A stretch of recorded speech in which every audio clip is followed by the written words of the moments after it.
Since season 4 of The Flash aired its finale, We Are the Flash, fans everywhere have been ready to drop all the awful moments this past season gave us. Don't make us shoot you, stand down! Oh, I don't think so, copper. Not until I get my money! And embrace all the show's newly introduced plot threads as it moves on to its 5th season later this fall. And as fun as it'll be to explore Team Flash meeting yet another version of Harrison Wells, or watching Barry being unable to do even simple tasks without consulting Iris first. Virus! Hey, I'm sorry. Okay, I'm sorry. Just tell me what to do and I'll do it. I'm pretty sure one of the things that'll keep fans interested the most is seeing the show explore Caitlyn's metahuman status and the new wrinkle in her relationship with her alternate self, Killer Frost. See, during the episode Think Fast, we saw Caitlyn unlocking a repressed memory of being in an accident in the street as a child. A little unfortunate, but whatever. It's not like blocking out something traumatic is completely out of the ordinary, right? Well, after she has Cisco Viber there so she can get the rest of the memory, we see that after the accident, child Caitlyn noticed that she actually turned into Killer Frost, proving that Caitlyn's apparently always had the potential to transform into her frosty alternate persona. Whoa, what? Wait a minute, what the f***? So she's always been able to turn into Killer Frost? Seriously, how does this work? I thought season 3 said Flashpoint was the reason why she had powers. Now admittedly that didn't really make a whole bunch of sense either, considering how Barry didn't really travel all that far back in time, but still. You mean to tell me the writers want us to believe that she's just had powers this whole time and nobody knew about it? How did she not notice? How did her parents not notice? How did Harry's watch not notice? Seriously, there's so many problems that spring out of this idea, it's insane. Or at least there would be if the Arrowverse didn't already set up a nice and easy explanation for all of this. First, there's that tiny problem of why her powers are seemingly only popping up now as opposed to earlier in her life. Well, like we've been told before, Caitlyn's metahuman genes are related to her adrenaline levels, so the more she's freaked out, the easier it'll be to unlock her powers. So I guess it makes sense that she'd transform after that childhood accident, since you'd think nearly getting run over would be a slightly stressful situation to be in. Only slightly though, not too much. And we may not know every detail about Caitlyn's life, but I think it's a pretty safe bet that whatever she's been through growing up, it's probably not as stressful as everything else she's gone through since helping Barry while he's been running around as the Flash. Dissociative identity disorder. That is usually caused by trauma, and from your history, you've had quite a bit. Yeah, I did see my fiance die. Twice.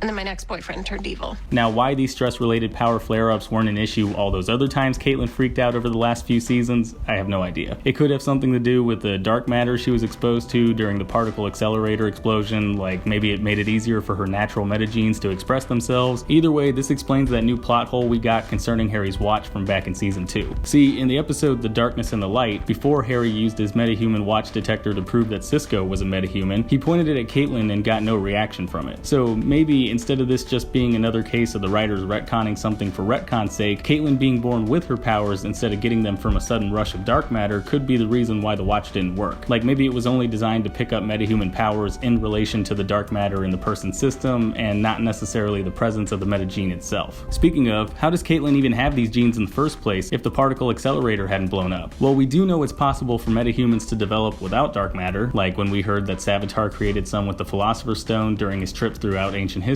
or when a couple other characters like Eobard and Vandal Savage managed to do the same thing with serums and alien technology. So it is possible that she could have been experimented on, but I don't know if I really buy this one. Yeah, I know that's the current popular theory, but when you really stop and think about it, it doesn't make any sense. If her childhood memory's any indication, Caitlyn would have had to have been experimented on either at a super young age or before she was even born, and that implies that her parents had something to do with it. Now I don't know about you guys, but to me, it seemed like Caitlyn's mom was pretty surprised that she even had powers during season 3, and after all the times we heard the two of them talking about what a great person her dad was. Tell me about your father. My dad? He was the best. Loving, supportive, always pushed me to get smarter.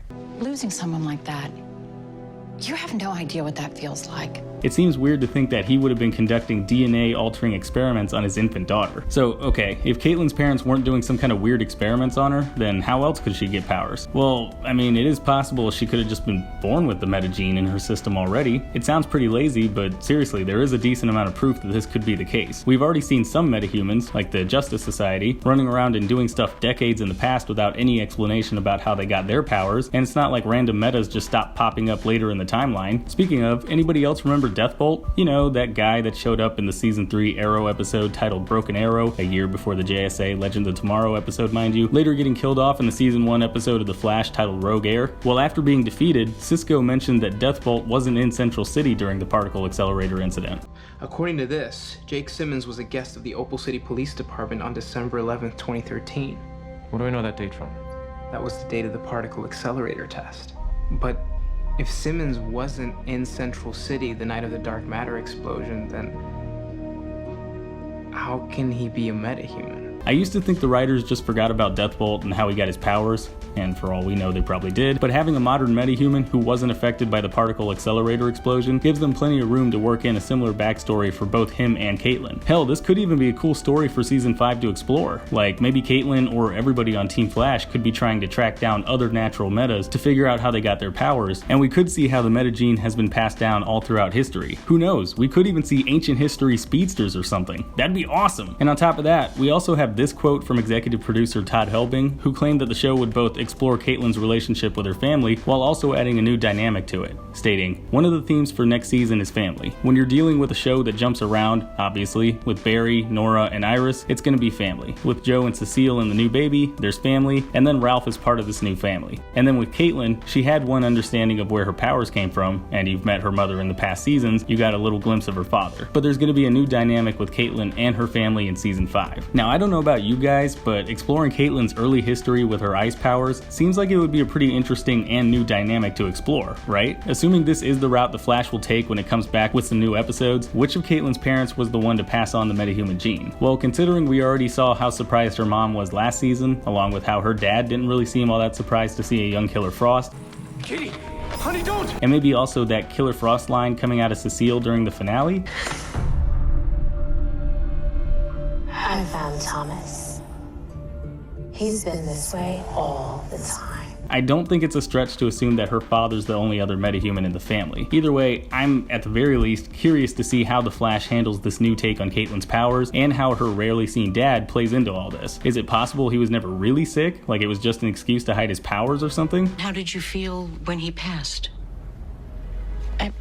He had ALS. He was always hiding his symptoms from us. He never wanted us to see him suffer. You never know, right? But anyways, guys, that's my take on Caitlin's new Killer Frost memory. If you guys agreed with anything I said in this video, or if you have your own thoughts you want to throw out there, then go ahead and let me know in the comments down below. Otherwise, I will see you all next time. Hey, thanks for watching. If you like this video, then go ahead and click that like button, and if you're new, maybe consider clicking that subscribe button too. I've also got links to my Facebook, Twitter, Twitch, Instagram, and Patreon in the description. You should probably check those out too. And if you want to see more of my content, then you can click the link to my last video. It's right there in the middle of your screen. Alright, and I will see you all next time.